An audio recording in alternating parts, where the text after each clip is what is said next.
welcome. Guys. So when they asked if you want to improve your conversion rates, I was kind of quiet. Can we try that again? Who wants to improve their conversion rates? All right, we'll take that. So this is the secret sauce to fixing lousy conversion rates. We're going to share a little bit of a story of how Impact worked on our blog to improve our conversion rates. So before we go to the next slide, I'm going to forewarn you that our bio pictures here were taken on Halloween while Tara and I were practicing our session. So I was Danny Zuko from Greece. I don't know what I was doing with my head there. But anyways, so I'm Bob Ruffolo. I am the founder and CEO of Impact Branding and Design. Quick show of hands, how many of you have heard of Impact? Oh, cool. All right, and anyone read our blog? Very, very cool, thank you. All right, and if you think my costume is silly, I want to introduce you to Tara. Hi, guys. So 5 points to whoever can figure out who I am. Anyone? Mighty Morphin Power Rangers. Come on, guys. Fun story that actually couples as footy pajamas. So not only was I a Mighty Morphin Power Ranger with my entire family on Halloween, I'm also wearing footy pajamas in the evening. I live in Vermont, no judgment. So as I mentioned earlier, I'm a growth and inbound consultant, no longer with Hotjar, so sorry for the confusion there, which is totally fine. But we are super excited to talk to you guys today about how you can use HubSpot to fix your conversion rates and build the secret sauce to finding lousy conversion rates. We're obviously not here to talk about Grease or Mighty Morphin Power Rangers. We're here to talk about fixing the secret sauce of lousy conversion rates. And we want to start by getting into the evolution of marketing and CRO. So one of my favorite quotes here is most websites don't have a massive traffic problem. However, almost every website has a conversion problem. So quick show of hands, who here thinks that they have a conversion problem? Awesome, because if you didn't raise your hand, you're probably a liar. We all have a conversion problem. There's always something you can do to get better conversions on your website. What's important is that when you think about your website and you think about conversions, people will think that they either have generic or a very specific problem. None of you have a generic problem. You all have specific problems with your site. You're unique. Your business is unique. Your team is unique. Your culture is unique.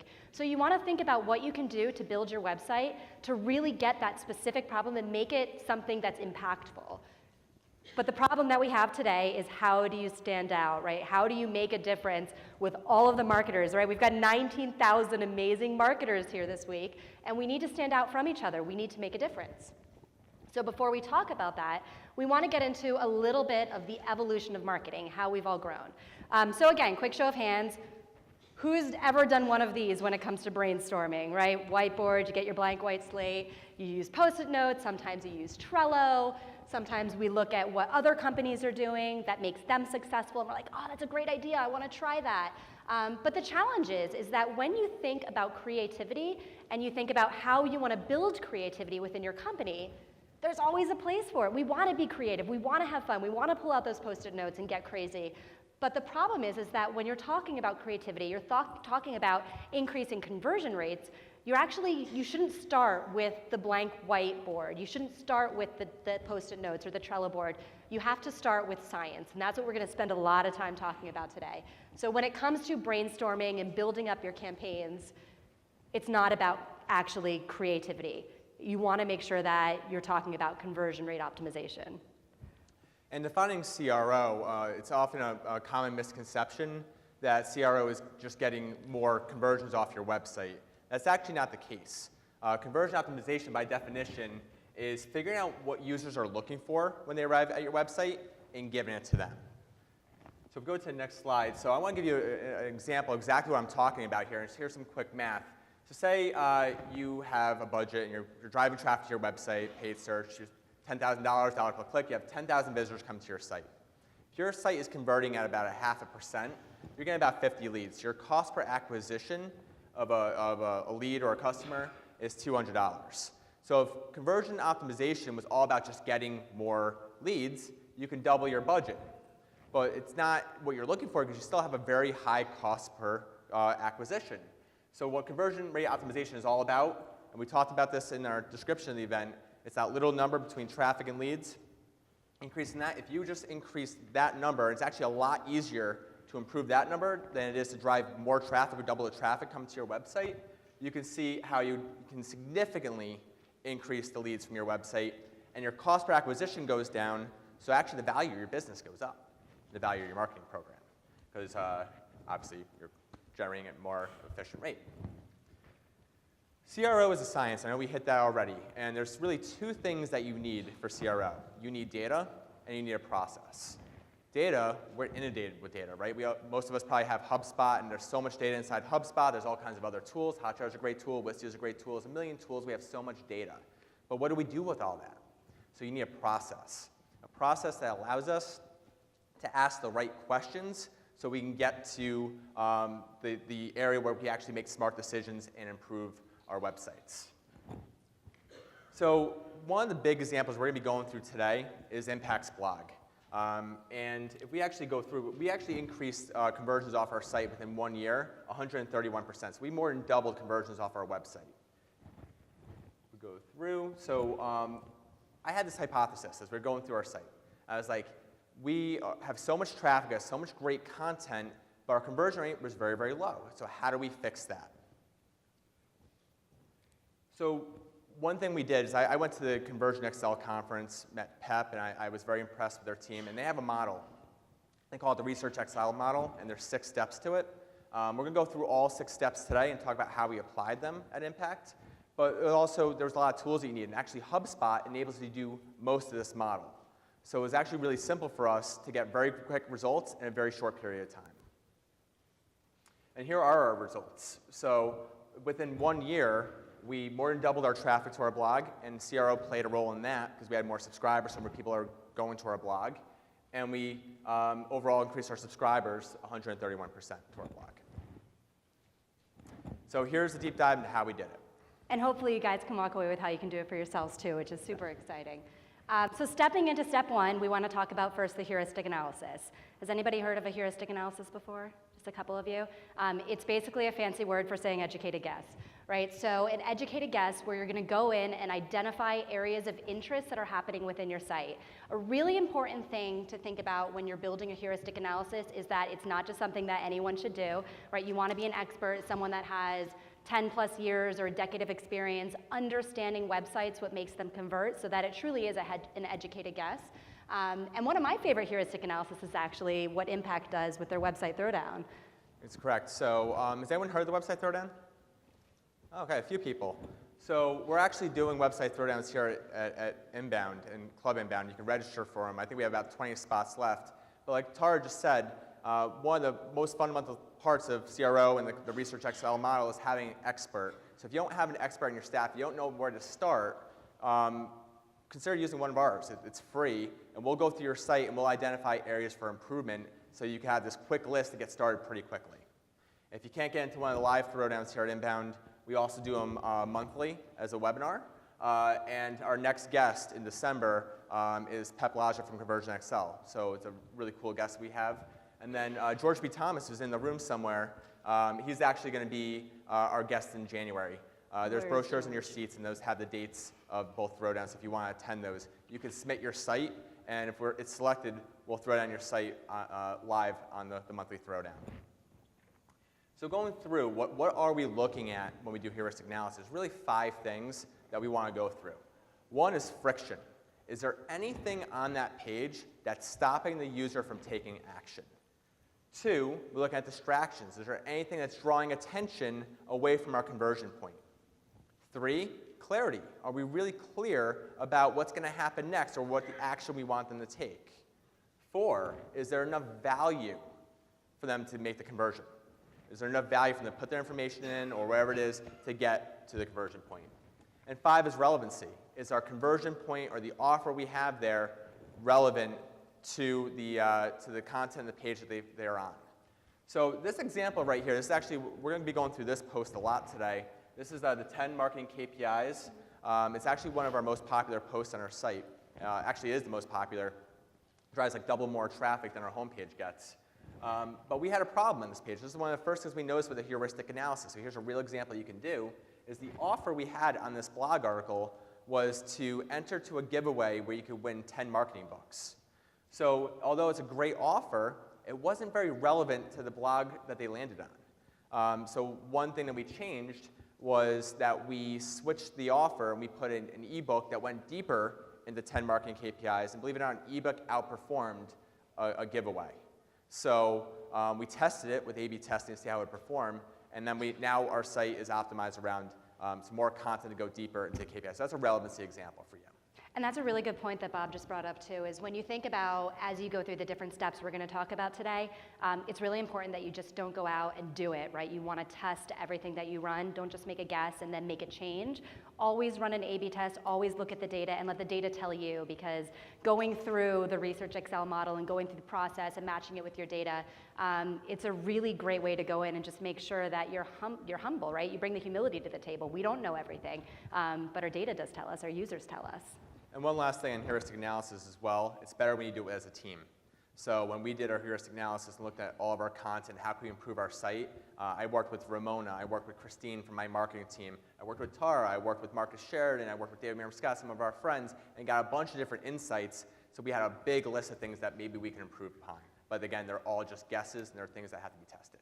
Cool. Thanks, Bob. So number 2, the technical analysis. My favorite way to explain this is the way that Pep explains it. This is literally fixing shit, like going in, figuring out what's wrong, and fixing that shit so you can get better conversions. And it's the easiest one to do, right? Because I think a lot of websites have parts that are broken, and it's really important to go in and understand what's broken and what do you need to do to fix it. And there's really 2 main things to focus on here. One is the cross-device and compatibility testing, and then the second part is the speed analysis. So when we did this for Impact, we're going to focus first on the cross-browser and device compatibility. We have Google Analytics. I'm sure a lot of people spend more time in HubSpot, probably not enough time in Google Analytics, but this is where you really want to start. Go into Google Analytics. This is the path. You go to Audience, you go to Technology, and you go to Browser OS Report. It'll actually show you, and I'm sure a lot of you know this, which browsers and which devices that your audience has come to your site and using. If you have goals set up in Google Analytics, you can actually see which goal conversion rates are very low for certain devices, and that's going to trigger, say, we might have a problem here. Again, this is all about finding opportunities to improve. That's a great area to improve. This is the easiest thing, because once you identify, so you fix it, you can see your conversion rates go way up. So we show a couple of logos here in the bottom. We already talked about Google Analytics. That's a great place to start. But I'm showing Browser Stack. That's looks kind of like the Chrome logo with the eyeball. That's Browser Stack. It's a great tool. If you haven't heard of it, what it'll do is it'll allow you to check your website in various different browsers. So again, if you start with analytics and find that you have a certain amount of people come to your site on a certain version of Firefox or Safari or Internet Explorer, 10, 9, maybe even 8 still, then you're going to want to see how your site looks and performs in that browser. Another thing we did was we looked at Hotjar, because Hotjar has session replays. So it'll actually show you exactly what the session looks like as users are using it. It will record the sessions. So that allowed us to go even deeper to see how people are using it and functioning on the site to see if there's any other technical problems. And I think a really cool thing to think about here too is, I know Bob mentioned Internet Explorer, right? We all hate Internet Explorer probably. If you're listening, Internet Explorer, I'm sorry.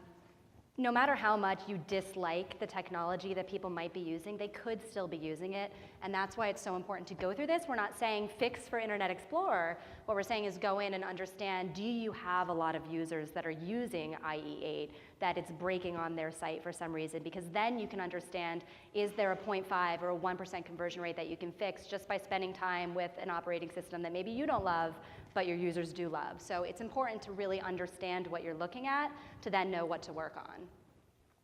And as we get into the next step, right, so we talked a lot about the cross-browser testing. The next thing you want to do is think about speed. And we've got 2 quotes here, which I absolutely adore, because if you think about this, right, from KISSmetrics, a 1-second delay, right, a 1-second delay, think about how many seconds we've already talked, in page response time can result in a 7% reduction in conversions. That's huge. That is a huge reduction just by a 1-second delay.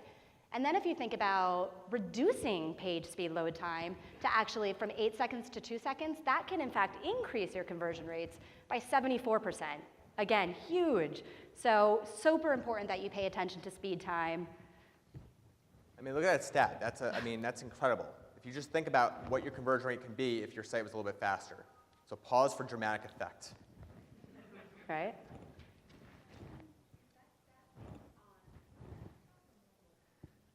That's a general overall stat. It's overall devices, yeah. Yeah, Thank she you. asked if it was for desktop or for mobile, but it's for overall devices. Certainly, it's very critical when it comes to mobile. And if you were in the HubSpot product reveal last night, they talked a lot about Google AMP and how important specifically it is for mobile. So how did we do it at Impact? One of the first things we had to do is we had to look at our site and how it's loading, and HubSpot will tell you how fast it's loading, so it's a great tool, it has it built in already. And we had to identify where could we be saving seconds of load time. One of the big culprits was the template we were using. So if you have a default HubSpot template or really a default WordPress template, if anyone's using WordPress here, they're loaded with extra code, just slowing your site down, especially slowing it down on mobile. So if you can pin that and then start stripping out all that code that you're not using and make your theme really lean, that significantly improves your site's load time. The other thing is images.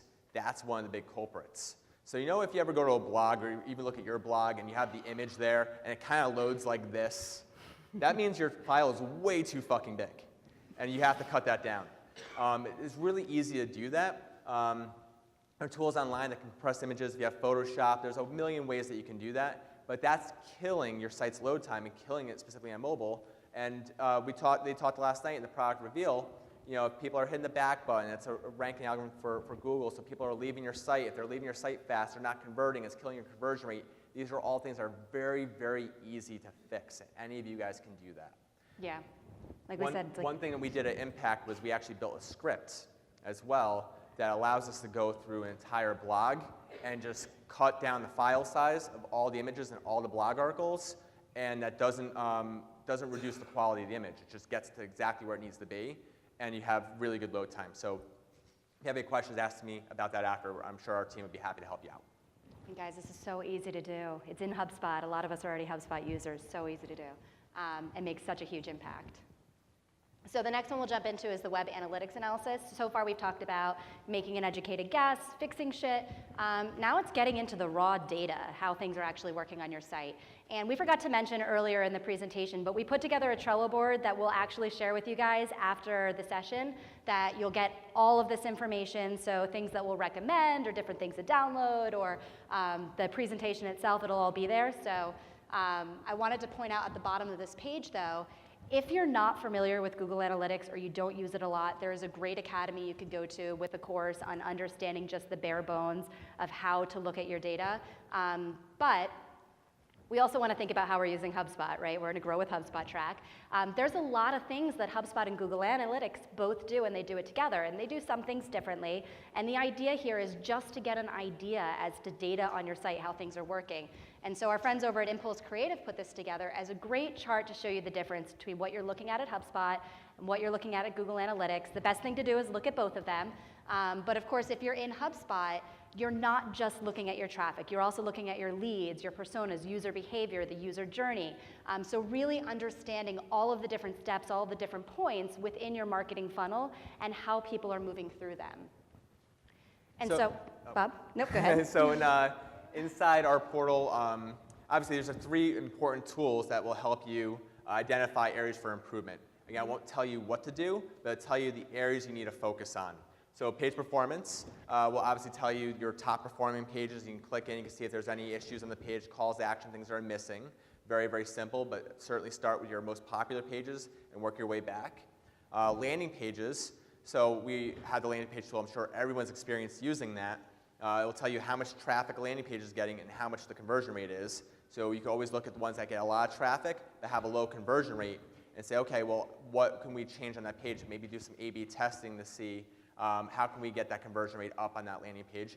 I'm sure most of you guys know this, but this is all really what web analytics is all about. And of course, the calls to action, which calls to action have low click-through rates and low submission rates, and how we focus on that, maybe do, again, other variations and test different things so we can get that conversion rate higher. And when you think about this too, and getting into the page performance, landing pages, call to action, the Research Excel model isn't meant to be a pillared model, right? You can use these models together. So maybe you go in and see that your landing page isn't converting to a certain degree, or you don't have a really good conversion rate on this call to action versus this next. Then you can go and do a heuristic analysis if you have enough experience to say, oh, the data's telling me this, maybe we should try testing this out and connect them together. And it's also not something that you have to go out and do every 6 steps today. That would be intense, right? So just try one thing out, try a couple things out, but using HubSpot, this is a great place to go and get some of your data to start figuring out what you want to start testing and tracking. Before we move on to the next one, and actually before we go into that, quick show of hands, how many people in the audience feel that they have at least one thing that they can go back and do right now that they feel like can improve the conversion rates?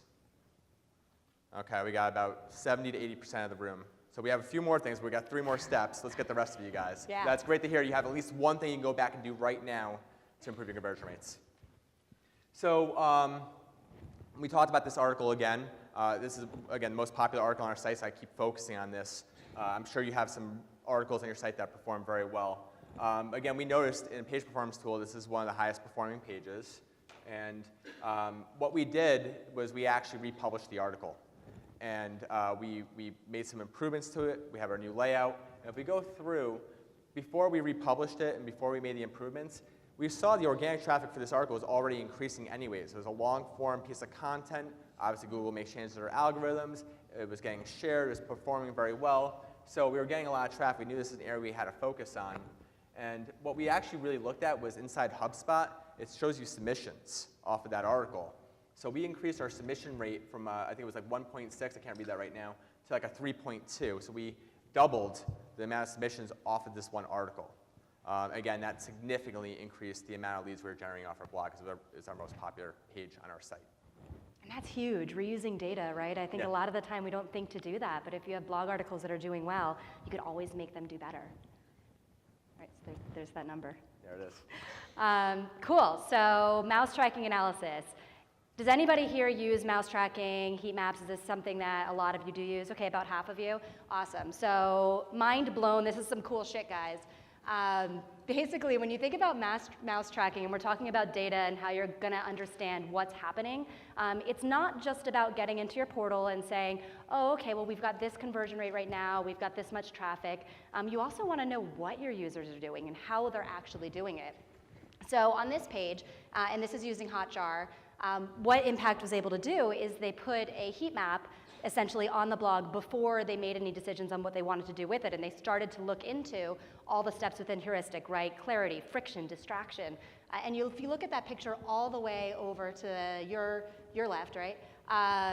There were literally no clicks. So if you look at the top, you can see a couple little blue dots that are up there, and that shows where people are clicking on the site. But that blog post should have a lot more color in it. It should have a lot more clicks and a lot more activity that's actually happening. And on the right side, what we saw is not only were people not clicking on the blog post, they also weren't getting very far down the page. So when you look at that right side there, you'll see that 25% of the people never saw the blog content on their post. They never actually even got to the meat of the post because they were distracted by that above the fold picture. All right, this one's going to blow your mind here. So if you didn't have something, this is an immediate thing that all of you can probably do right now. So we know that Google wants long-form content. If you're blogging, you know those 350-word blog articles are not performing like they used to, right? We've had to write longer-form content. We've also been trained that we always have to put a CTA at the bottom of the blog article. So after someone reads the article, they go to next steps. But here's what we're missing. Most people are not getting down to the bottom of your article. They're skimming it, and they get the information they need, and they leave. Mm-hmm. So through using the heat maps, we saw that people were not getting down to the bottom of the page, so they were not seeing our CTA. So one thing we did was we moved our CTA to the second paragraph of the article, right by the fold, or maybe right below the fold, so more people were seeing it, and that doubled the amount of conversions. We've also increased the amount of links to our landing page in the blog article, right in the first few paragraphs. So we have more links from the article going over to the landing page. And that has, again, significantly increased the amount of leads. How many people here think they can do that? Trust me, it works. We built it into our playbooks. Every client that we work with, we are now doing this for because it gets results. And they're doing some cool stuff too. So outside of even just moving CTAs, I think, Bob, you guys are playing around with A/B testing where the subscribe button goes, or if there's a pop-up, or if there's not. So have fun with it. Geek out over it. It's the kind of stuff that we probably get a little too nerdy over. Marketing data. And then the last thing you can do is a session replay. Unfortunately, we can't show you the replay. But what's really cool is if you can go in and watch a recording. I know Bob talked about this earlier too when it came to understanding the technical analysis. You can actually implement software to go in and watch what people are doing on your site. Really empathize, look over their shoulder and see where are they going, where are they moving, where are they getting stuck, where are they converting. So you're getting the full picture about what they're doing from beginning to end when they get to your site, if they're reading the content, if they're not. So it's really cool stuff to see. It's some of the best time that you'll spend as a marketer. A lot of people will say, oh, I don't have time to go through and watch recordings of people on my site. But I'll tell you, if you spend 2 hours doing this, not even a week, you're gonna get results because you'll see stuff that you wouldn't think to see. And that even gets down to technical bugs or issues that you didn't even know existed. The next thing we'll talk about is qualitative surveys. So this is actually my favorite step when it comes to all of the different steps that there are through the Research Excel model. And the reason why is that all the things we've talked about, the technical analysis, in some ways the heuristic analysis, mouse tracking, is really understanding the data and what people are doing. Qualitative surveys is about understanding why they're doing it. So as marketers, we've been trained a lot to use pop-ups as lead capture forms or ways to try to get more people to convert. But there's other things that you can do when it comes to setting up a pop-up on your site. So here's an example of, as Impact started to see more and more conversions, their 131% increase in subscribers, we also threw some qualitative surveys, some polls on the site to say, okay, well, why aren't you subscribing if you aren't yet? And we're getting some great content there. One person just recently responded it was because they only wanted the KPI blog and nothing else. So maybe we need to nurture them some more. If they do subscribe, then ask them why they're subscribing. So it gives you great information to understand how they're converting, why they're not converting, because CRO is not necessarily just about getting conversions. It's about understanding the full picture, understanding what's causing people to leave, what's causing them to convert, and then what their experience actually is. What's really cool is that this is using Hotjar, and there is an integration through HubSpot's Connect program with Hotjar and polls, so that essentially if someone does respond to a poll that you have on your website and they're already a user, it'll show up directly in your timeline. And then as a marketer, you can do things like build smart lists for creating real-time responses, like, hey, thanks for telling us that you subscribed, or sorry you didn't subscribe, here's some content that you might like. So you can start to build marketing funnels around surveys and not necessarily just around pop-ups. And I know everybody tends to also think, well, people don't respond to pop-ups or people don't fill out their information. Those conversion rates, whether it's a 0.3 to a 3%, where I think Pep was sharing a story yesterday with his session that he got like a 26% increase, or someone did, it was an awesome session. They do work. People will give you information, and the small amount of information you get is really helpful to understanding your user journey. We do have some resources in the Trello board when it comes to setting up qualitative surveys, a survey analysis and feedback toolkit. There's also feedback polls, secret tips for getting amazing user insight that Hotjar and Unbounce did together, which is a great webinar, survey analysis, sample size calculator, and then some of the top questions to ask that were shared with us from our friends at Hotjar too. Some really great content here, and I promise you this is time worth spending, because really spending time on qualitative analysis and understanding what your users are doing is awesome. If you want, if we go back to that really quick, if you want some other quick hacks, if you don't want to have a survey pop up, and most of us have HubSpot, here's a couple of other ideas for you to get user feedback, things that we've also do at Impact. One is to maybe ask a question on the form where they're converting, is saying, why are you interested in this piece of content? And that'll give you more information of why they're converting.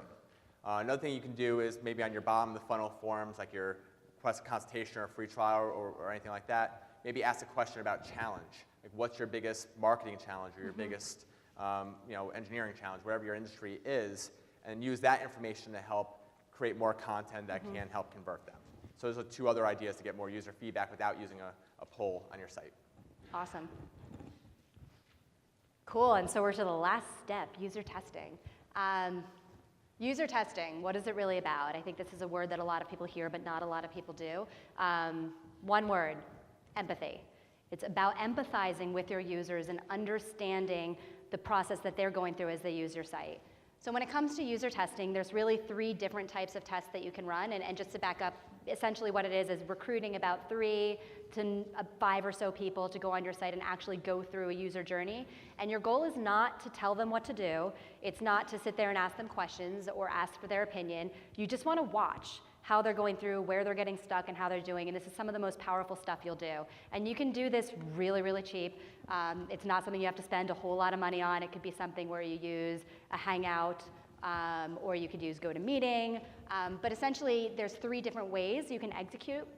The first is with a specific task. So a specific task might be, go to this website, buy a pair of jeans that are black, and purchase it for your mother. A broad task might just be like, go to this website and buy something that you like, and then watch them go through that. And then a funnel completion would be, maybe you want somebody to go through actual steps in a funnel that you're looking to complete to see how easily they go through that. And depending on which direction you go will be what kind of data you get back from it. But it's some really powerful stuff and super helpful to really empathize and understand what your users are going through from their perspective. You have to empathize. And I know it's super hard as a marketer to not tell them what to do. It's like, oh, you're missing that arrow. But that's where you'll understand. They're missing that arrow. You need to do something else with it. And I loved this quote by Steve Jobs: if your user is having a problem, it's our problem, right? As a marketer, it's our problem if someone's having a problem with our website. So it's important that you do understand where people are getting stuck, where they're doing a good job with, because if you don't, then, what's the point? What's the purpose, right? You want to make sure that you're getting those conversions going. So what was the end result, Bob? So you guys saw the numbers, and we ended up redesigning our blog. We designed specifically the inner pages. That was even more important because that's where people land, is their first impression of the company. Redesigned the blog, and like we showed before, we ended up having doubled our traffic and more than doubled our leads coming off the blog. So this is actually something that came after this. So this was like 6 months worth of work, and it was a lot of time going to a lot of testing, implementing things, seeing what would work. So I had this idea. I thought, maybe we can do this for our clients. Since a lot of the stuff is really things like speed, can be done for anyone's website, creating a blog that's very credible looking, having calls to action, exit intent things built in, we thought we could do this for all of our clients. So that's what we did. We created a package. We called it the Blog Optimization Package. And here's an example of one of the clients that we tried it out on. So this is their old blog. It was really kind of dated looking. I know a lot of people have blogs that look like this. It's got the old CTA in the top, similar like what HubSpot's blog used to look like. And they were creating content for 4 years. They have all this great content there, but no one was subscribing to it. So we put our blog optimization package on there. And these are results that we end up seeing. So before that, they were very flat in subscribers. They weren't getting any new subscribers from their blog. Within just a few days, or actually within launching it, because it also comes with like a re-engagement campaign, we end up getting them from being flat to 168 subscribers, so they grew new subscribers. So it was a 61% increase. And I think these are things, so we consider this like a launch pad of your blog because it's going to like speed the entire process up for you.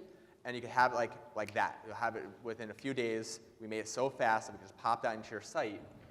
Now what we're going to work on with him is we're going to do some more historical optimization, going back to his old posts, bringing CTAs up, and make sure the posts are optimized for both search engines, users, conversions. We're going to look at the data and see where the big opportunities are. And of course, continuously test the design so it's more specific for him, going through the whole Research Excel model again. Within 30 days of implementing this package, we generated 40 new subscribers to our blog. That might not sound like much, but we've only generated a handful of subscribers over the previous 2 years, and the leads keep coming in. So that was a quote from Adam Hoffman, our client. So if you are interested in this, we wanted a very, very low price point. So we came in at $7.99. We actually, we lose a little bit of money on it, but it's really quick for you guys. And the whole idea is to add as much value. So the idea is to speed this up for you, to get to this point. All the stuff that took us 6 months to do, you can have within a few days. That's the whole value of the program. Awesome, super cheap. If you're interested in that, we left a sheet on everyone's seat as well. You can just check the box to fill out your information. Kyle's in the back of the room, Ramona will be in the back of the room, and they'll be happy to follow up if that's something that you're interested in. Cool. So we've got the 10-minute warning, so we'll go over the conclusion. I think we'll have a couple minutes for Q&A, but we'll also be here afterwards if you guys have questions too. So where to go from here? I know we just went over a lot of information, a lot of different steps when you go through the Research Excel model, using it with HubSpot. Just one thing to think about. It's much easier to double your conversions than it is to double your traffic. So if you leave today with anything, that is the most important thing. Try not to focus so much on just doubling your traffic and focus on what you already have, because it's so much easier to double those numbers. The key takeaways we want to leave you guys with is, first, bust out the goggles. It's time to become a marketing scientist if you haven't had fun doing that yet. Review your business goals, so sit together as a team before you start brainstorming or coming up with your next campaign or your next creative idea. Sit down and look at your numbers. Go through the Research Excel steps. Understand what's working, what's not working, what do you want to do, what are your goals, where do you want to go as a team, and then you can start breaking down into next steps. You can look to apply the Research Excel process and look for the finite opportunities. We live in an infinite world of opportunities, of things that you can actually do to your website, that you can actually do to your marketing, but you don't want to focus on the infinite. You want to focus on the finite, and believe me, you guys have got those in there. Finally, test, track, and iterate by connecting the HubSpot data to the process. So this isn't a project that you just start with and you go and you're done. This is ongoing, it's evergreen, it's cyclical. So you're always going to be testing, you're always going to be tracking, you're always going to be iterating. So it's really important to look at your numbers and then know where do you want to go and where do you want to keep going. Don't just stop, keep building the data. Talk to your customers. So on that qualitative side, let them be your guide. Don't make decisions for them. Let them make decisions for you. You want to empathize and really understand who your users are and how to walk through giving them the best experience that you can. And finally, which is the favorite, don't be afraid to fucking fail, right? As a marketer, I think that we all have these fears that we don't want to fail. We want to do great things. We want to get great results. But the Research Excel model, when you think about process, when you think about testing, CRO, you have to fail because failing is learning. So go out there and fail. Like, go do a bad job and then you'll do a great job because it's going to get you some results that are going to build your business. This is the board to take a picture of, so everyone grab out your phones. Or if you're in the overflow room, hopefully you guys can see it too. So we put together the Trello board, which has all the information. You don't have to put your information in to get it. So you can download the worksheet, you can download the presentation. We've got a lot of blogs, it's further reading. But hopefully this will be some good information for you guys to take away from today to start actually practicing some of what we talked about. I'll give it a minute for you guys to finish taking pictures.